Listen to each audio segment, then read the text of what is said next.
she said, well, let's just do another test because this is odd. You're feeling great, right? I said, yeah.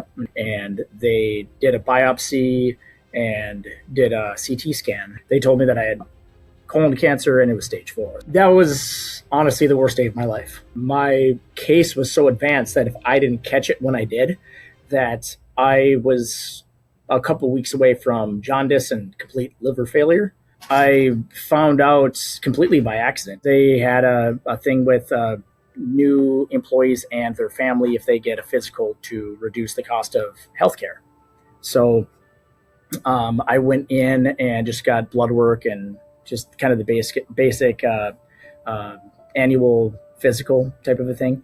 And they noticed that my enzymes in my liver were high. They just let me know. And then I went to my main medical doctor, brought her the results, and she said, well, let's just do another test because this is odd. So we took the blood work and had the same thing, high enzyme levels in my liver. And so then they went just to make sure, they did an ultrasound and they found various masses on my liver. But she even said, well, you feel fine. They must be benign. There's no, I'm sure it's nothing. So then I went to the hospital because I was at a clinic probably about a week later or so, and they did a biopsy and did a CT scan. That they told me that I had colon cancer and it was stage 4. So they knew that just from the CT scan. It was devastating. So you go into, I was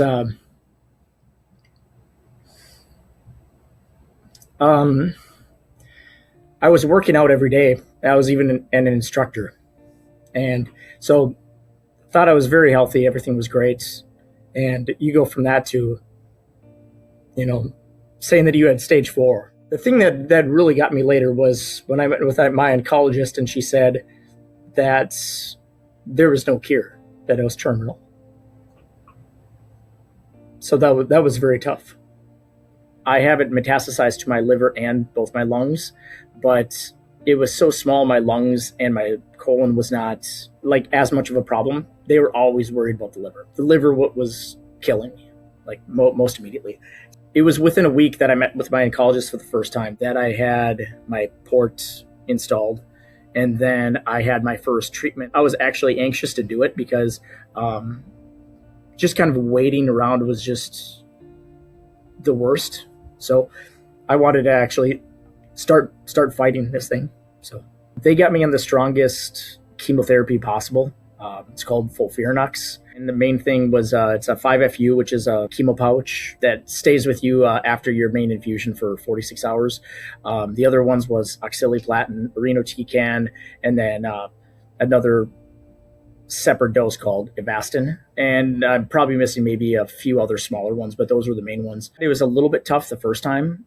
Just the sensation. Side effects included, at least for me, extreme sensitivity to cold. Whenever I would wash my hands, if it was even lukewarm water or cold water, it would just intensify dramatically, and just I would feel like I put my hand in ice water, extreme cold ice water. I had neuropathy on my fingertips and toes, and trouble sleeping usually the first probably 3 or 4 days after my infusion, my main infusion, just because of the steroids. So that was, for me, that was probably the worst side effect, was the lack of sleep for a while. When I did my second dose, it was easier than the first. The third one was easier than the second. So I guess I look at it this way. My body was fighting this thing because they said I probably had cancer for at least 7 years prior that was just undiagnosed, that they didn't know. So my body was fighting it by itself with no help. So I think that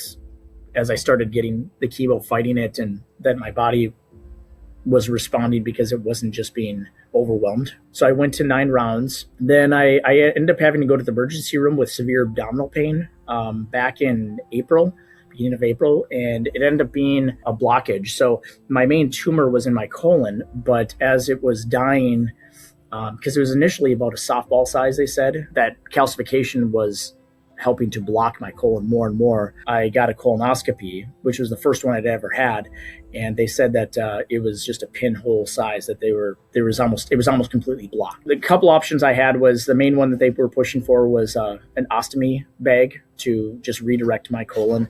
I didn't want to live my life with that bag, so I was really pushing for a hemicolectomy. You have to go off chemotherapy when you do a massive surgery a month before and a month afterwards. So it's less survivability for patients who do that, because they're off of chemo for longer than if they have an ostomy. But she realized that it was really important to me in my quality of life to have that. So she agreed, and we moved forward with that. And yeah, it was successful. I've been pushing advocate, my wife especially as well. She's also in the healthcare, works for the hospital, and both of her parents are medical doctors. The best support has been my wife.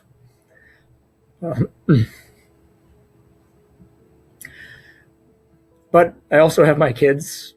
I was doing some CT scans even afterwards and around during that time, and I had no new growth, which was nice.